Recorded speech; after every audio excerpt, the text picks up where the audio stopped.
Eric Cantona. This guy was even psycho when he was still playing. Yeah, seriously. It's 1995. Old Trafford, cold night. Cantona gets sent off for doing quite stupid things. Kicking a player really hard and when sent off staring down the referee like he owed him money or something. But then he's walking off when a Crystal Palace fan says something stupid. Cantona's response was quite genius. He literally came in with a kung fu flying kick. Told you, quite genius. He even threw punches at the guy. That was real life psycho shit.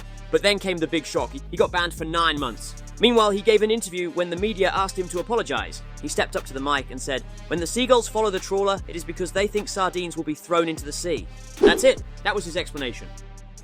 For a karate assault. Must be psycho, right? But unlike the time he still played, things became really weird when he actually retired. He basically did everything, became a theater actor. He even hosted his own philosophy conference where he debated capitalism. Yeah, I know, boring. He literally gave interviews where he spoke about his time playing. Stuff like, "My best moment?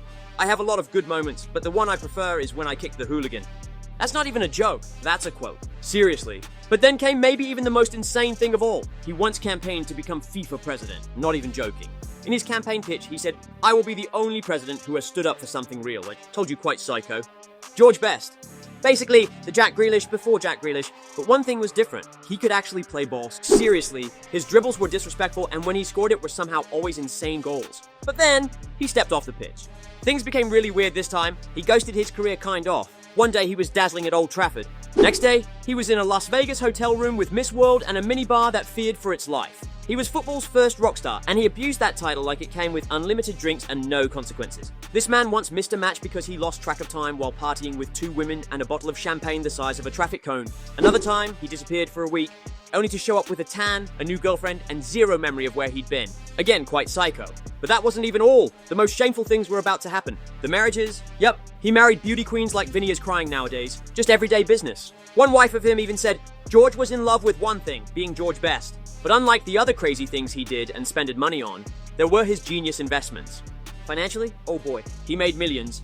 Then spent it faster than a teenager with their first debit card? Investments? Nah, I was just kidding. The guy didn't even know what savings meant. Seriously, he once spent £20,000 in one night and woke up not remembering anything. But then, his body tapped out. Liver failure, transplant, the whole deal. And you'd think, lesson learned, right? Wrong. He kept drinking. Yep, eventually it became his death. Paul Gascoigne.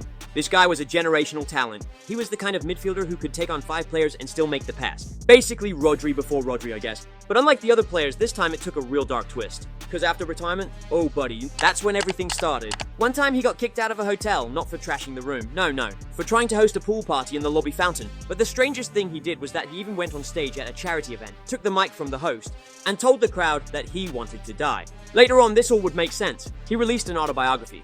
Well, 2, because the first one didn't even scratch the surface. Inside, he revealed tales of drinking 4 bottles of whiskey before training and even hiding from police in a dog kennel. What the fuck? Yeah, I know. Later, it became clear that he had mental health issues and a drug and alcohol addiction.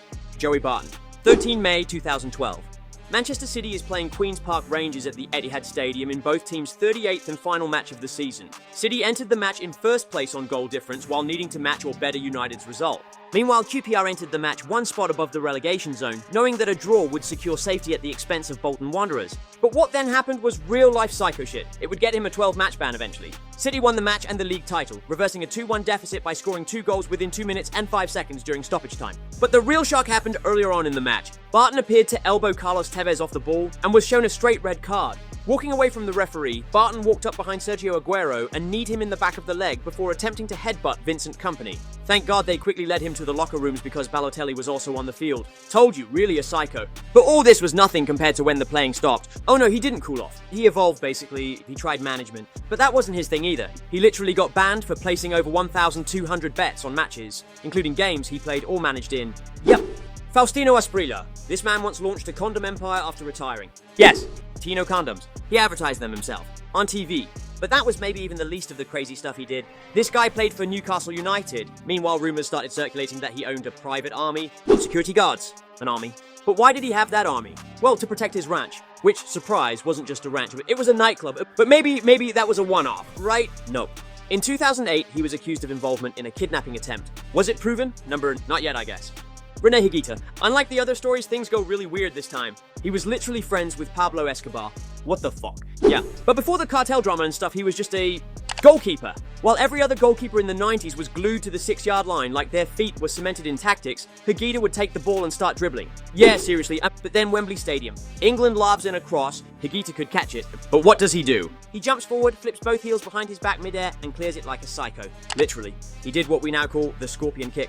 Years later, he retired, and things did go easy for him. But then he became worldwide news for insanely genius things, kind of then. He acted as a middleman in a hostage negotiation involving one of Colombia's most dangerous drug cartels. Because when someone's daughter is kidnapped, you don't call the police, you call a goalkeeper? Yep, got arrested for it. Spent 7 months in jail. He even visited Pablo Escobar in prison while afterwards saying they are longtime friends. What the fuck? Adriano. At his peak, defenders didn't try to stop him. They just braced for impact. He was supposed to be the next R9, the new face of Brazil, but instead, he buried his career in the dirt. It's 2004. Inter Milan. Adriano is terrifying. He's scoring screamers. Brazil is worshipping him. Italy is scared of him. But then something happens that no one even till this day expected. His father died. Suddenly, he tried to keep going, tried to suit up, smile for press, act like the football still mattered.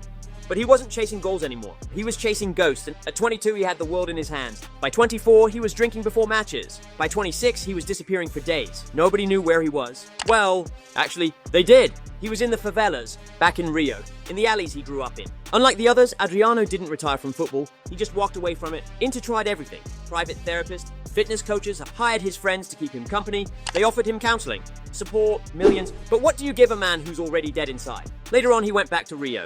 They found him in bare-chested photos holding an assault rifle like it was a TV remote, chilling with gang members like they were old schoolmates, because they were. But don't get it twisted, he had offers from Europe. Manchester City threw money at him. Flamengo begged him to stay fit. He replied on the rumors with, "I stopped being happy, and when you stop being happy, you stop caring."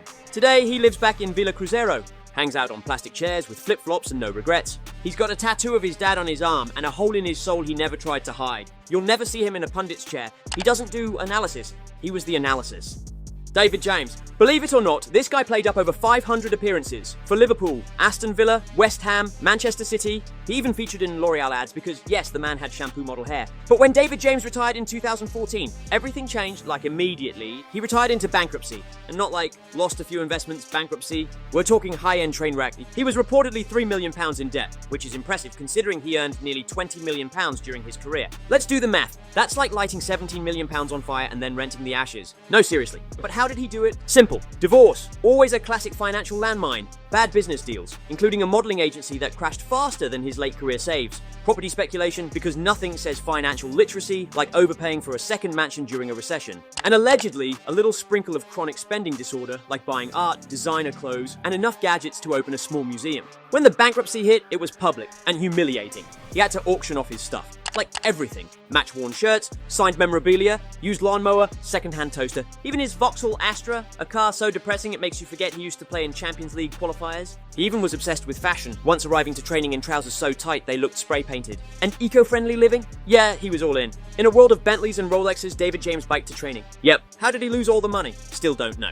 Dominic Matteo. Came through at Liverpool, played for Leeds, wore the armband, even scored a Champions League goal at the San Siro once. But Matteo didn't make headlines on the pitch. He saved the real fireworks for after he hung up the boots. Boom! £1 million in gambling debt. He wasn't just placing the occasional accumulator. Matteo was all in, constantly. Bet on horses, bet on dogs, bet on football matches. The man once admitted he'd bet on anything that moved. Okay, that one is made up, but still. It eventually got so bad he ended up selling his house. But then when everything seemed finally fine, something even more cruel came up. In 2019, Matteo suffered a brain tumor. Out of nowhere, rushed into emergency surgery, nearly died. Surgeons removed a massive tumor from his skull. He spent weeks recovering, relearning how to speak and move. At one point, he couldn't even recognize himself in the mirror. Now he speaks, warns other players, stands in rooms and tells them what not to do. He's not trying to be a hero. He's trying to make sure the next Dominic Matteo gets help before the car is wrapped around a betting receipt. Because post-football life, it's a jungle.